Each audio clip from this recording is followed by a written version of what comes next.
Hello traders, here Chris Kaprizak and Forex.com, where we change the way you think, trade, and perform.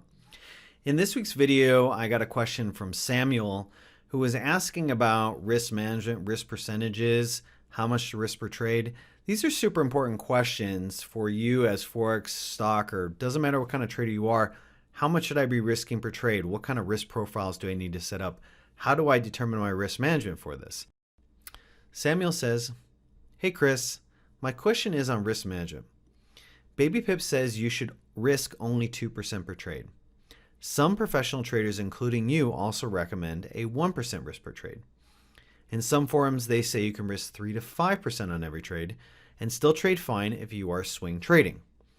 Statistically, a 50% win rate with an R to R, that's risk to reward, of 1 to 3. So that means that for every $100 or $1,000 that they're risking, they're going to gain 3 times that amount.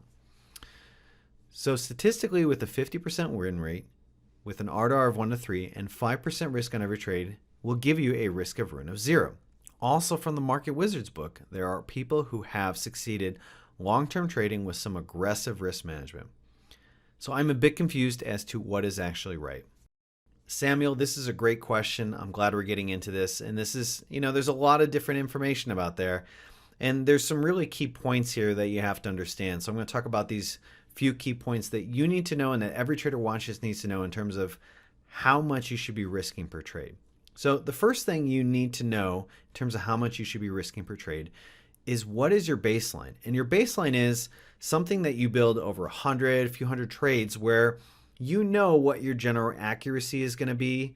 And that's going to be, it's going to be an average base of what your accuracy is going to be. So if you do 100 trades and your accuracy is 50%, then you can expect that you generally for the next 100, 200 trades, your accuracy is going to be very similar to that.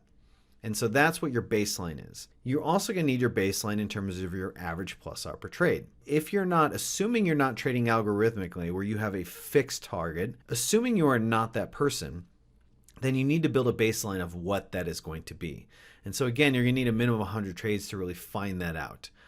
Once you have your baselines in place, then we can start kind of determining what your risk of ruin is, because we need those. To determine risk of ruin, you need a few things.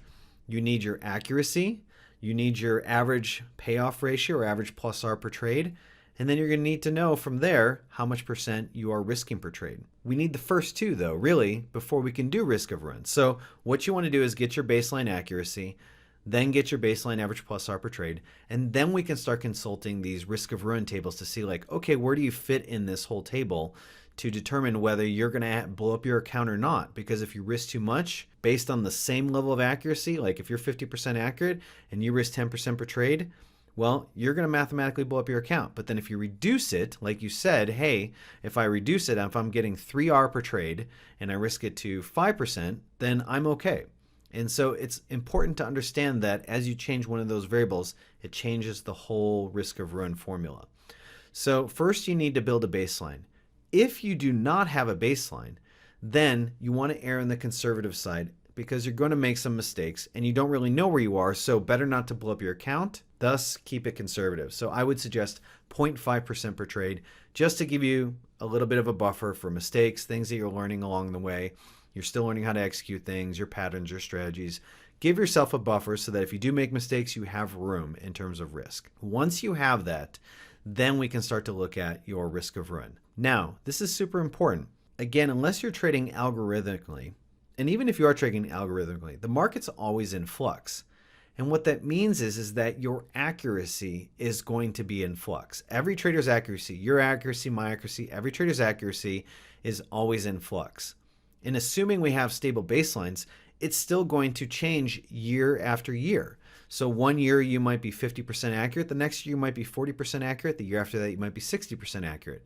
Because the environment and the market, the price action order flow is always changing, your stats and your accuracy is going to change. So you cannot expect that your accuracy is going to stay fixed for the next 1, 2, 5, 10 years. You need to understand that that's going to be in flux. If it is going to be in flux, then what's the solution? Err a little bit on the conservative side. Give yourself a little bit of a buffer so that if you do underperform your baseline, that you still have a risk of ruin at 0. And a risk of ruin at 0 means you mathematically will not blow up your account. It means also mathematically that you're going to make money. So this is super important to understand that these things will be in flux. Give yourself the buffer, and then you should be okay. Now, in terms of how much, 1%, 3%, 5%, we've kind of given you some guidelines for that. Assuming you have all that in play, assuming you've given yourself a buffer, try and find out what your max risk percent per trade is that will keep you at a risk of ruin at 0, and then just go a little bit below that. So to do that, you would basically risk just a little bit percent. So if your max risk of ruin that keeps you at 0 is 2% per trade, then risk just a little bit less than 2% per trade. Again, so you have that buffer. If it's 3% per trade, then reduce it just a little bit lower than that. So again, you have that buffer. Always give yourself a buffer. Err on the side of caution so that if something goes wrong, if you have a losing streak, if you underperform for whatever reason, you're still within your general guidelines and parameters in terms of how much you can risk. Hopefully that answers your question, Samuel. It's a great question. It's an important one. Many traders starting out like yourself and others are still wondering, how do I, understand the math behind this? And so these are super important questions in terms of how you set your risk management profiles. For those of you that want to learn more about this, I'm going to provide some links below in the description in terms of risk of ruin, so you can kind of dive in deeper.